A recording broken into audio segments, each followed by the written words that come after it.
नमस्कार दोस्तों, शिक्षा.com में आपका एक बार फिर स्वागत है।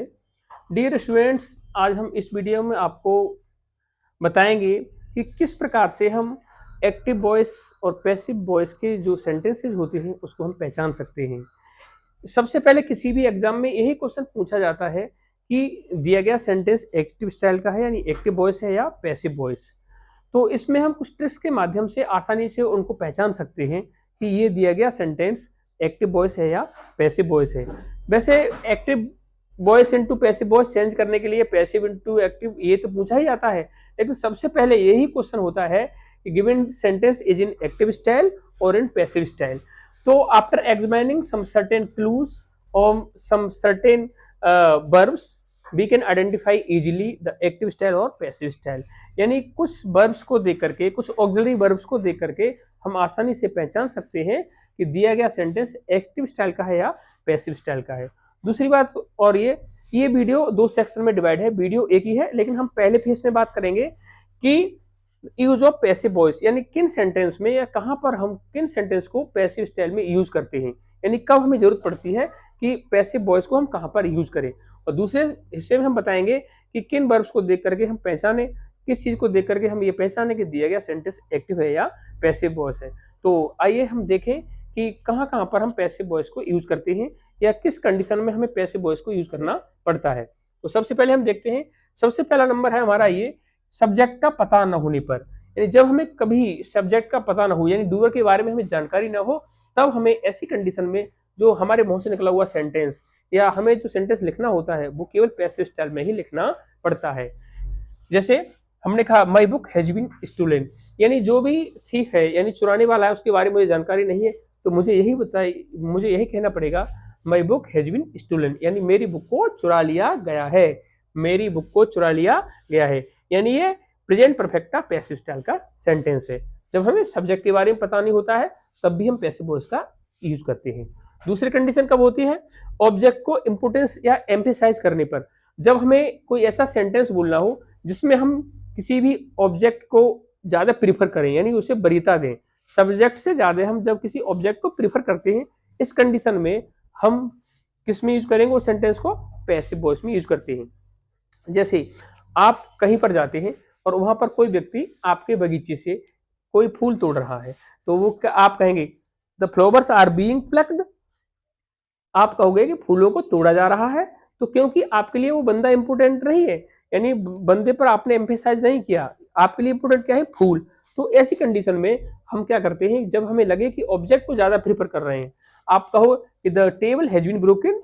जैसे हम किसी क्लास में एंटर हुए, टीचर आए और जैसे उन्होंने मेज को टूटा हुआ पाया, उन्होंने कहा the table has been broken, यानी टेबल को तोड़ दिया गया है।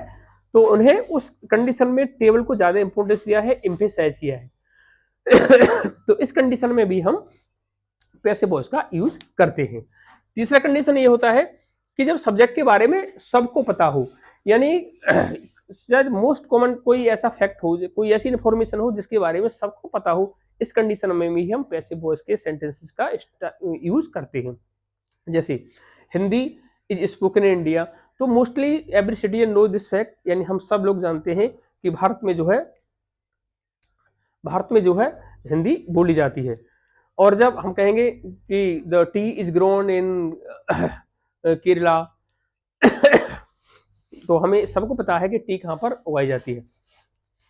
अब जैसे आसाम, जो भी हमारे लिए वेल नोन फैक्ट हो उसके बारे में बताना हो।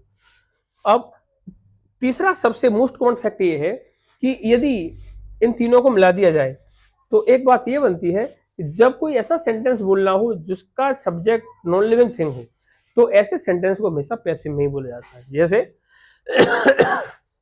इसका सब्जेक्ट क्या है, नॉन लिविंग थिंग है, इसका सब्जेक्ट भी क्या है, नॉन लिविंग थिंग है, और इसका सब्जेक्ट भी क्या है, नॉन लिविंग थिंग है। तो एक चीज को हमने तीन तरीके से बताया कि जब कभी ऐसी कंडीशन हो कि जब कभी आपको ऐसा सेंटेंस लिखना पड़ना या बोलना पड़े जिसमें आपका जो सेंटेंस का सब्जेक्ट है वो कभी भी नॉन लिविंग थिंग हो, तो इस कंडीशन में वो सेंटेंस हमेशा पैसिव स्टाइल में ही लिखा जाता है। तो इससे तो हम पहचान सकते हैं, यानी कब यूज होता है पैसिव का, ये हमने बताया कि पैसिव यूज कब होता है। अब नेक्स्ट सेक्शन में चलते हैं कि सबसे पहले हम ये देखेंगे कि हाउ वी आइडेंटिफाई पैसिव और एक्टिव वॉइसेस। पहला क्वेश्चन होता है given sentence is in active voice और पैसिव वॉइस, दिया गया सेंटेंस एक्टिव है या पैसिव है। तो सबसे पहले हम कुछ निश्चित वर्ब को एग्जामिन करेंगे। पहले क्या करेंगे कि यदि is, M, are, was, were, will be, shall be, has been, have been, had been, will have been और शेल हैव बीन, इनके साथ में आपने देखा होगा वर्ब का आईएनजी फॉर्म, यानी वर्ब का आईएनजी फॉर्म रहे तो वो सेंटेंस हमेशा किस में रहेगा आपका, एक्टिव वॉइस में। किस में रहेगा आपका, एक्टिव वॉइस में रहेगा। और जब इन वर्ब्स के साथ में अगर वर्ब का बी की फॉर्म रहता है, वर्ब का बी की फॉर्म रहता है तो वो सेंटेंस किस में होगा आपका, पैसिव वॉइस में। तो किस में होगा, पैसिव वॉइस में। अब हम देखते हैं किस तरीके से। माना कि हमने एक सेंटेंस लिया, हमने ये कहा कि शी टीच मी। अब इसका पैसे हम चेंज करेंगे तो इसको देखेंगे कब इसमें एक्टिव वॉइस में रहता है, कब ये पैसिव वॉइस में इनके साथ में आता है। तो हमने देखा इसको पैसिव कैसे चेंज करते हैं, सब्जेक्ट है, वर्ब है और ये ऑब्जेक्ट। तो मोस्ट कॉमन सबसे पहले हम क्या करते हैं, ऑब्जेक्ट को सब्जेक्ट में और सब्जेक्ट को ऑब्जेक्ट में चेंज करते हैं। ये सबसे पहला प्रोसेस होता है किसी भी सेंटेंस को active into passive voice change करते समय।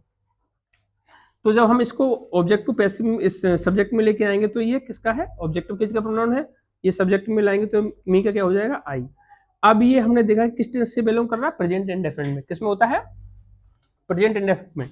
तो प्रेजेंट इंडेफिनिट में हमने क्या देखा कि जब एजेएमआर का प्रयोग होता है आपका किसमें, पैसिव वॉइस में, और बी की फॉर्म का प्रयोग होता है। तो आई के साथ में सूटेबल वर्ब क्या होगी, एम। थर्ड फॉर्म क्या प्रयोग होगी आपकी, टॉट। और नए ऑब्जेक्ट से पहले हम क्या लगाते हैं, बाई लगा देते हैं। तो सी का ऑब्जेक्टिव केस क्या हो जाता है, हर। तो हमने देखा कि जब एम के साथ में वर्ब का थर्ड फॉर्म आ गया, यानी एम के साथ में क्या आ गया, वर्ब का थर्ड फॉर्म आ गया, यानी एम के साथ में वर्ब का क्या आ गया, थर्ड फॉर्म।